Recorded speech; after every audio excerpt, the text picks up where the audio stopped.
for my son's actual 9th book he's published, and he's going to be going and doing a few readings from 3 different books, actually. So thank you so much, everybody, for coming, and I just can't say how much I'm proud of my son. So go for it. Well, thank you, and thank you all for coming. It means a lot. Really having found my passion with a lot of the writing and stuff, it's nice to be able to, just share some conscious thoughts and questions and ideas and start some conversations, because really that's the whole idea. So I guess I can just get right into it here. The first, I actually put out 3 books this year. One of them, actually 2 of them being collections of the little daily blurbs I have on my Facebook and my website. And so I have a collection from 2014 and 15, and then one from 2016. So I'm going to read a few out of this, and they were kind of read like journal entries and stuff, so I have the dates on them, but I'll be reading the dates with it, and it's just interesting to hear how past thoughts can still stick in the present, so away we go. Okay, so this first section is from November 26, 2014. If people understood what united we stand and divided we fall really means, prejudice, subjugation, and persecution wouldn't exist. The thought that a specific group is the problem wouldn't enter our thought process, because we'd realize most of the world's problems are extensions of ourselves. Now, this next one appears Christmas Day 2014. This past year has certainly been a challenge, whether it was wars, shootings, the economy, or ever-widening wealth, philosophical, religious, and political divisions. Major change is afoot, and we can consciously evolve by using advances to bring us closer together.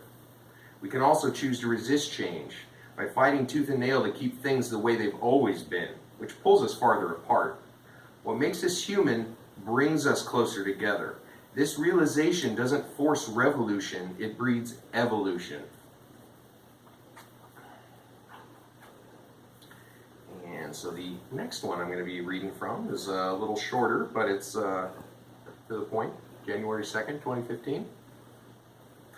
If we don't know what we have until it's gone, how can we flip that around so we know what we have while it's still around?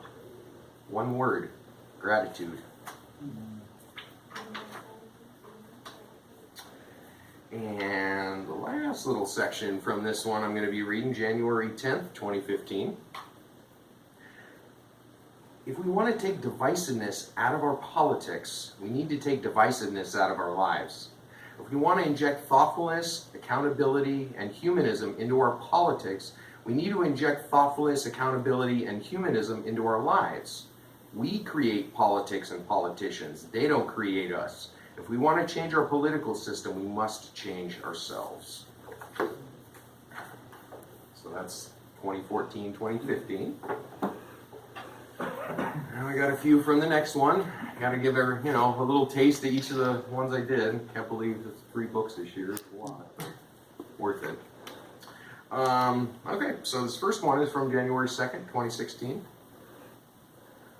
If the scales of justice are lopsided one way or another, does either side receive justice?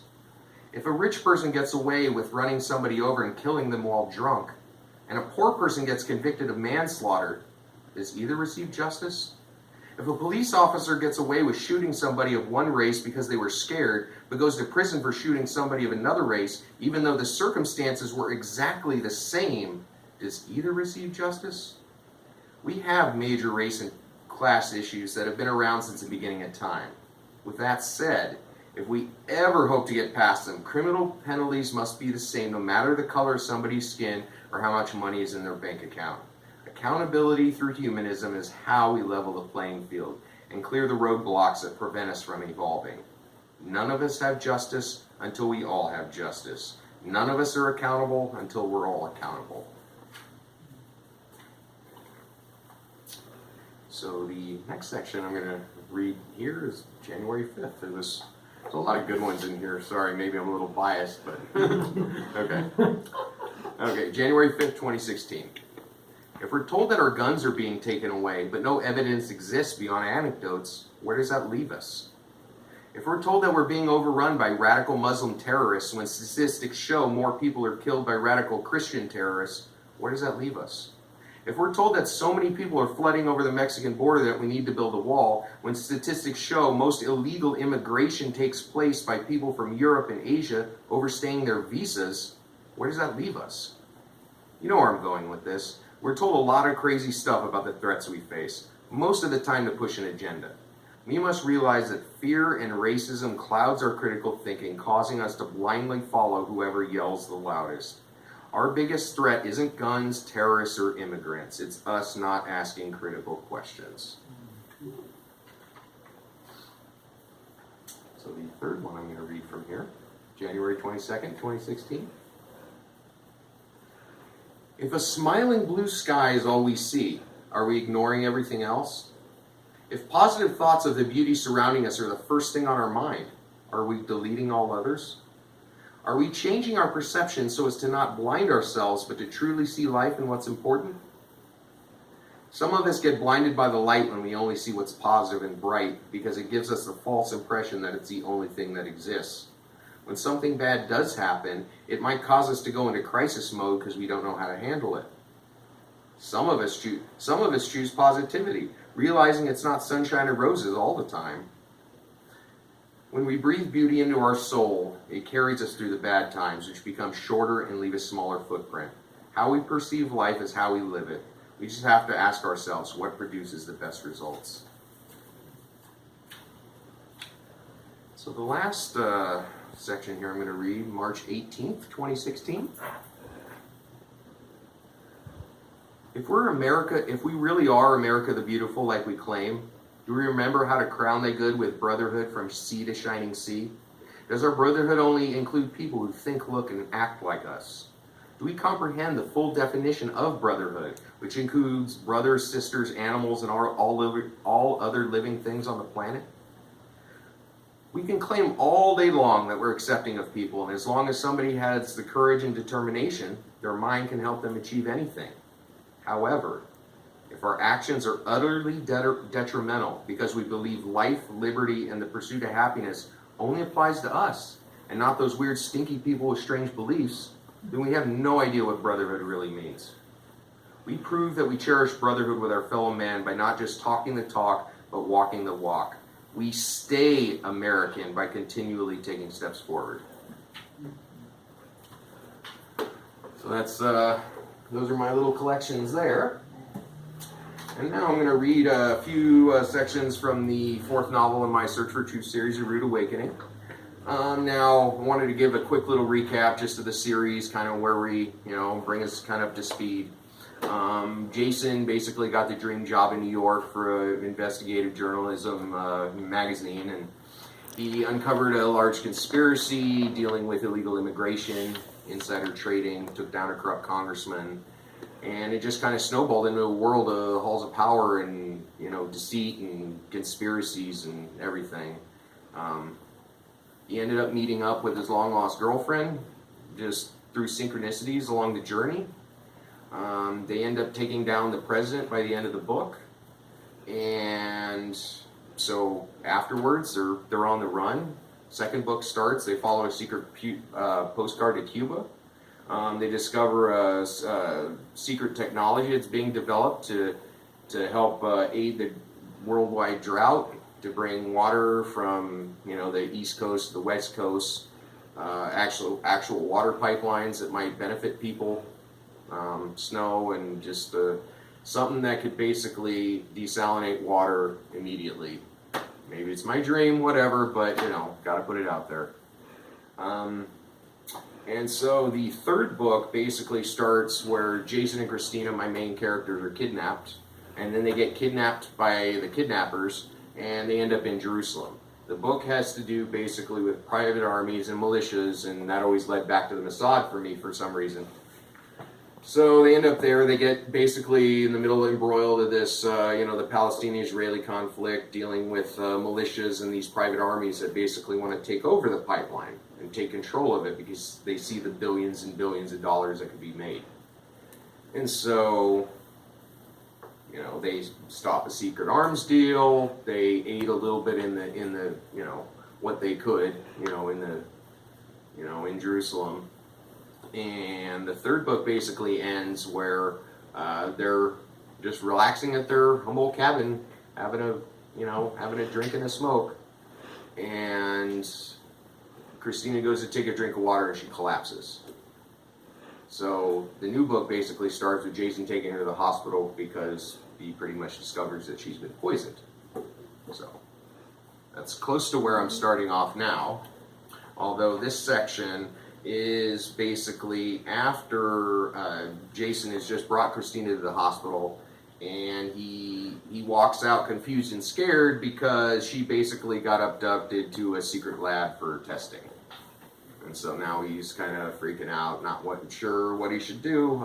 A note, kind of one of those scary notes, was left on his bed or whatever. But so, anyways, we'll just get right into it. Excuse me. The stars and bars were a rallying cry of a bygone generation. The fact that the symbol inexplicably returned in defiance of expanding human rights would make the founders roll over in their graves. Well, not roll over in their graves as much as wonder if the defiance evolved from them. Did the freedoms laid out in the Constitution allow for such free will and thought that eventually the strongest and smartest would vacuum up all the power? The idea that the rebel flag wasn't used since the Civil War and was only reintroduced during the 60s as a response to free-thinking hippies didn't stop some from claiming a pride based on not asking questions. What's going on in this country when I can't even walk down the street without getting harassed? Vehemently spouted a 30-something white working-class voter. He never realized he had been voting against his own interests for years. He railed against immigrants, how nothing is American-made, all the while wearing a shirt from China, pants from the Middle East, and earbuds blaring music which originated in a West African jungle. Do you ever think you might be getting harassed because your Confederate flag hat or your Make America Great Again shirt? Responded Jason with sincere honesty. His passion rose exponentially once he realized the greatest changes were yet to come. He also knew things were going to get dramatically worse before positive changes had a chance to be implemented. Jason had no idea what to do about Christina. He'd follow her to the ends of the earth, and figured outside the hospital amongst the original group of protesters was a good place to start to look. The fact that Jason randomly began talking to somebody whose girlfriend was abducted under similar circumstances as Christina's only made the synchronicity burn brighter. We have to find them. The note purposely left on Christina's bed said they went to Alabama. Why would they go there? Jason blasted. The dark clouds in the sky were readying for an immeasurable storm, evidenced by the eerie warmness of the air. Even though the moon shined its lunar loveliness, was it enough to invigorate people's true character? Was that the problem with America, Jason thought? I could think of a few reasons they go to Alabama, counted the 30-something salt crystal of the earth. His long brown hair would identify him as a hippie, and so would the skunky green essence protruding from his pores. He was similar to a million people Jason knew years before, which made him seem unthreatening. Just one more person on a journey to find whatever it is the human species was collectively looking for. I know a few people there. I could make some calls. I'm scared. The note said they'd be conducting tests. Well, what would they be testing? They could be testing all sorts of things. They have a history down there of testing unwilling subjects, or those they view as inferior. They're trying to advance what they believe is evolution. My name is Gary, by the way. Well, Gary, I'm Jason. I'd say let's head to the redneck capital of the redneck universe, but since you're wearing that hat, you might not see it that way, Jason cajoled. He knew humor was useful for building consciousness, but also for escaping darkness. You're right, I don't see it that way. However, you seem like a real person who wants to do good for real people. All of us have been glued to the election around the corner. It has us divided like never before. People have forgotten what makes us human, Gary warmly replied. He had liberal friends before. His most engaging and interesting conversations were with people on the opposite side of the aisle. Just standing near Jason made Gary's passion for getting back to what makes us human and how we treat each other viewable by a blind man. Gary understood as much as anybody how ego made everything go haywire. Gary, I think we're going to get along just fine.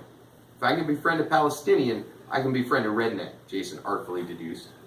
What? Since when did Palestinians have anything to do with this? Gary wondered. Was this random guy he met at a hospital protest somebody he could work with? If their partnership fully formed, could they hold it up as an example to the world that everyone can come together, no matter how divided they've become? That, my friend, is a story for another day, Jason deflected. He'd tell Gary that story, he just had to find the right time. Priorities are funny because they make life happen out of sequence. Kind of like enjoying a drink and smoke with your girlfriend before she gets poisoned by water thought to be safe. Then when she's brought to the hospital, some crazy super drug is being tested on her. What the hell, Jason thought. Here we go again. Well, we have plenty of time to talk. It'll take 3 days to drive there. We can take my car. It's a lifted pickup over there. Gary pointed to the truck that needed a pole vault to enter. Of course it is, Jason snickered. It would have been really funny if you were driving that lowered Honda over there, or maybe that sport bike. Real funny, man. I had a little step built in for vertically challenged people like you. You know, in case your short little legs don't make it. Ha ha ha, you're so funny, Jason replied with a half-hearted laugh. He was focused on getting Christina back and stopping whatever it was the entities were up to this time. Just promise me we won't talk about the election. I'm so sick of all that stuff. Agreed, me too. Gary motioned for Jason to hop in, which he did with extreme physical effort. The 12-inch lifted, 1-ton beast of a Chevy was the last thing Jason thought he'd be traveling in. Of course, all the great things that had ever happened to him and all the opportunities he received came from places he least expected.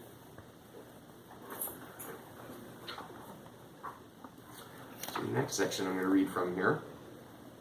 After riding with Gary to Gary's uncle's house in Alabama to help with finding Christina, Jason is witnessing Gary and his uncle arguing about, old held beliefs because Gary's stalling and telling the story of his abducted girlfriend, kind of faking like he's hiding something. Okay, I'm getting on with it, Gary paused for another minute. He took a big swig of the silver bullet, which made his hand red from the condensation. You just pull these from the icebox? Damn, they're cold. Jason and I might not agree on much politically, but we know what's right and what's wrong. That's why I helped him. How do I know you'll help us? Billy Bob wondered of Gary while winking at Jason. He was telling him in no uncertain terms that he had Jason's back and could always be trusted. Finish the story so we can go after whoever did this. Jason winked back at Billy Bob, knowing if they couldn't agree on everything, they could agree on important things. This meeting was part of letting all the built-up bullshit fade away. Part of that was the Confederate flags and Civil War regalia hanging around his entire house. They promoted a time when a whole race of people were pegged as inferior. Now was the time to see if Gary was on the same page. Are you saying you don't trust me? You're my family. This guy's some communist sympathizer who happened to be at the same hospital I was, complaining his woman was taken just like mine, Gary blurted all in one breath. How could his uncle side with somebody who wasn't his family, not his kind, and probably not even his skin color? You're going to take this guy's side over mine? Relax, nephew. Damn, what's your problem? You both came here for help because his and your girlfriends were abducted. We're trying to figure out why. Are you afraid of him because he believes differently than you or might say something you don't like? Well, grow up, you little baby. This is a global struggle for the goodness of humanity. Have you forgotten what that's like? Do you even know what it means to take care of your fellow man? Billy Bob erupted like his dog was threatened. He hadn't sat down after giving the guys their beers, but probably couldn't now if he tried. Gary jumped up faster than somebody realizing they were holding a winning lottery ticket. Would he have to punch his uncle? You don't even know this guy. He obviously doesn't believe any of this stuff. He's different and he's wrong. I don't know why the hell I even brought him here. Jason sat motionless, unable to get a word in edgewise. He didn't understand why Gary felt so threatened all of a sudden. He didn't mention once being threatened by Jason during their 3-day car ride to Alabama, even when they smoked a joint and sniped about how their women drove them crazy. Of course, Jason had learned many things during his decade of chasing unknown things into the unknown for unknown reasons with unknown outcomes. Jason's biggest lesson? You can't guess what's coming down the line. You have to pay attention to what's presently in front of you. Gary and Billy Bob were venomously screaming at each other, standing so close their noses were touching. Spit flew out of each other's mouths simultaneously, almost landing on each other. Jason was getting images of baseball managers arguing with umpires. They could be society's umpires, calling balls and strikes to make sure nobody was called out who didn't deserve it. Jason flashed back to Billy Bob, the Mossad, and what started the whole Jerusalem adventure. It was sprinkling rain as they immersed themselves in Billy Bob's suburban Disneyland. The sky's ominous darkness reflected Jason's shock of seeing somebody he never thought he'd see again. Jason knew not to get involved in family disputes if he wanted to leave with all his teeth, so he kicked his shoes off and started making fists with his extra wide feet in the plush brown and tan carpet. The screaming was growing more heated, so he went outside to get some fresh air. The Alabama sky was black with storm clouds that were metaphorically and physically forming in front of them.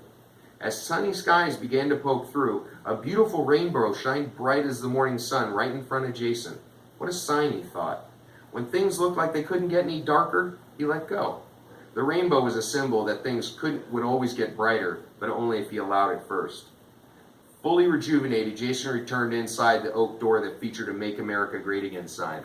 Ripping it off and tearing it to shreds was his first thought. Instead, he walked in, making sure he'd do the ripping at a later date. The more pressing issue was pointing out to two alpha males that beauty was on the horizon. They just had to recognize it. Are you ladies done catfighting yet? I want to eat some crawfish before you guys start flinging beer bottles at each other. Follow me outside real quick. I want to show you something, Jason erupted. The inability to compromise was one of the many reasons the country was in dire straits. To break that cycle, he wanted to provide a metaphor to Gary and Billy Bob to put things in perspective. What is it? Tell me, questioned Jason. Why did he let Jason back in his car in California? Did his girlfriend get taken? Was he trying to convince himself that the woman he brought to the hospital was actually his girlfriend? Was he simply administering his well-worn self-sabotage? That could be why Jason and he got along right off the bat. They both knew what it's like to tear themselves down. Just come outside and see for yourself. Jason led Gary and Billy Bob onto the front lawn and pointed at the sky.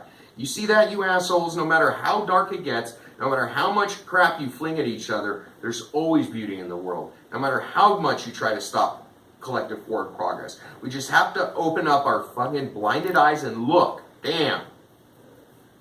Billy Bob never witnessed Jason with such fury. Was this the passion they needed to finally upend a paradigm that kept them all down? Wow. That's an amazing rainbow, man. So bright and vibrant, Billy Bob admitted. Yeah, woohoo, a beautiful rainbow. Are you sure that isn't the international bat symbol that the gays are taking over, Gary spewed? Because spewing is what he knew best. He was pissed at the connection that Jason and his uncle had, which pulled his uncle away from this same old thinking. What the hell is your problem, man? Billy Bob continued to get in the face of his nephew, ready to throw down on the front lawn. Residents on the block started peeking out their windows. Since the volume of the conversation rose exponentially, Jason thought he should use some of the conflict resolution Christina taught him. Look, I brought you outside because I wanted to show you beauty comes in all forms, and usually in the way we least expect. I came here to rescue my Christina and stop these goddamn entities from doing whatever they're planning. If they want to poison a pipeline, then we'll stop them. If they want to put another friendly in the White House to take the country backwards, then we'll stop them. I brought you out here to look at this rainbow. It's something random that only appears for a short time. If we're lucky enough to see it, we can permanently enter it into our memory banks. We can use it to focus our energy towards the places it needs to go. So damn, for the last time, look at the rainbow. See how beautiful it is. Realize there are things much more important in life than screaming at somebody who's always been there for you. Now let's go back inside and see what we can do about the goddamn government. So, the last section I'm going to read from here is Jason, Christina, and the rest of their crew are kind of planning at yet another secret hideout warehouse, waiting for the newly elected president to give his inaugural speech. Excuse me. Drink some water real quick.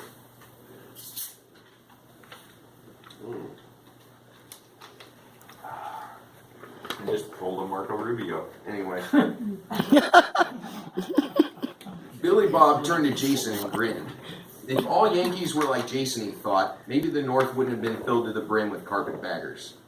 Countless people acted like they were down for the cause, but only cared about their own needs. Growing up in the South taught Billy Bob some good things and some toxic things. Was that the key?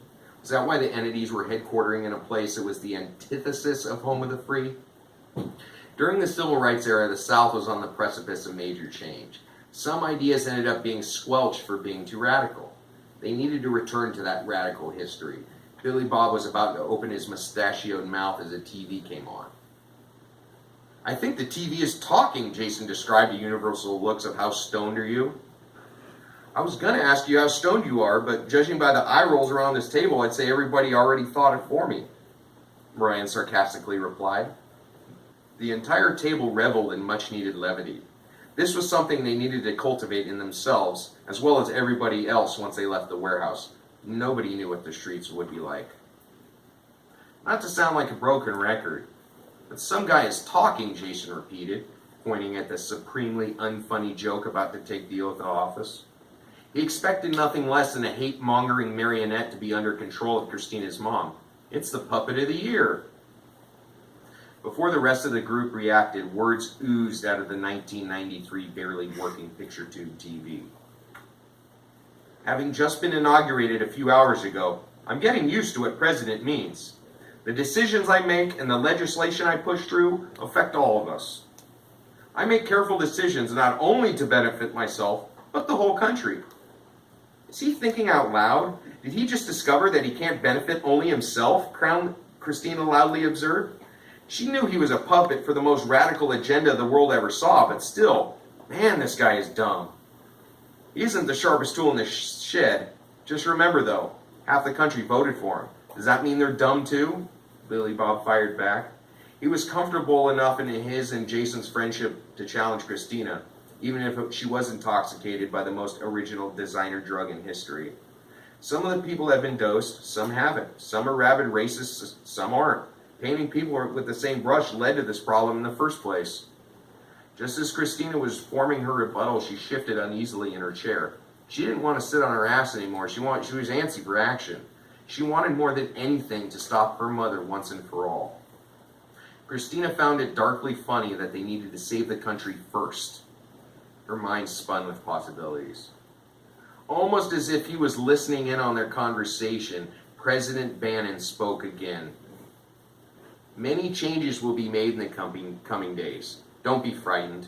It's all meant to strengthen our fight against terrorists, foreign and domestic." "I'll bet he thinks terrorists only have Muslim-sounding names," Jason snickered. The dark comedy wasn't lost, but everyone around the table felt the black energy spewing from the TV. "In addition to fighting terrorism, I want to create more jobs and protect the sanctity of life. We don't need half the government departments we have. I'll be spending most of my time in the South. I want to make Atlanta and Birmingham our new co-capitals. It's about time we recognize our southern roots and make sure wars aren't fought for things we don't want. Hail to the South and hail to the North for putting me over the top." A lot of you out there might be unsure about the future. While it's true I've never held an elected office, I also haven't been corrupted yet, Bannon sarcastically droned. Since I've never been corrupted, it's my duty to present new American ideas. Well, they're really old ideas. They say that American people are special, that through manifest destiny, God wanted us to move west. I'm a strong, God-fearing Christian, I have to say.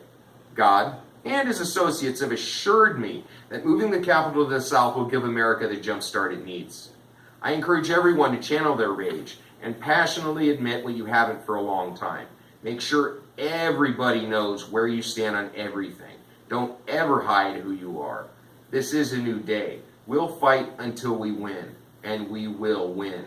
It will be spectacular, because I'm spectacular.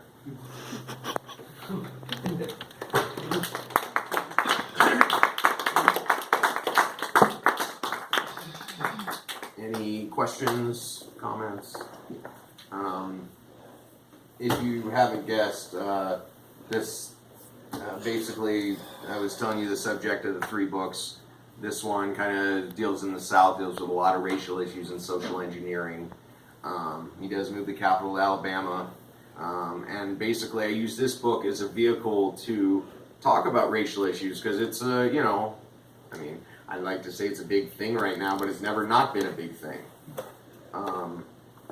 And one of the conversations I really thought was important was between Gary and his uncle Billy Bob. And I chose that name because I wanted the most stereotypical Southern name I could think of, but have him kind of be the guy that comes around on the right side in the end.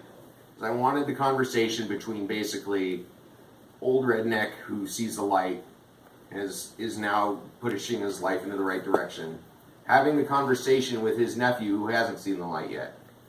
And I felt like that was a conversation that needed to be had, because some people are so far gone. It's almost as if, and I hate to say it, but it's almost as if they might need to be talked to by their own kind. Because it's almost the only people to listen to it first. Then once they're, somewhat close to being human again, I don't know, however you want to describe that, then maybe we can get past some of the bigger issues. But, so I'm really proud of this. Mom did the artwork for it. I think it came out really good. Got the Mount Rushmore and then, the American flag and the Confederate flag down here. And then on the back we got it was really hard trying to find a symbol of the South that wasn't the flag. And so the closest thing I could come up with was the Civil War hats. And obviously you can't see it from here, but I'll read the back paragraph on here. They weren't the freedom riders of yesteryear. They weren't riding a mixed race bus so all people would get treated the same. They were on opposite sides of the electorate, liberal and conservative. One was raised on racism and inferiority, the other with acceptance, peace, and love. Their unity needed to be constructed to show the world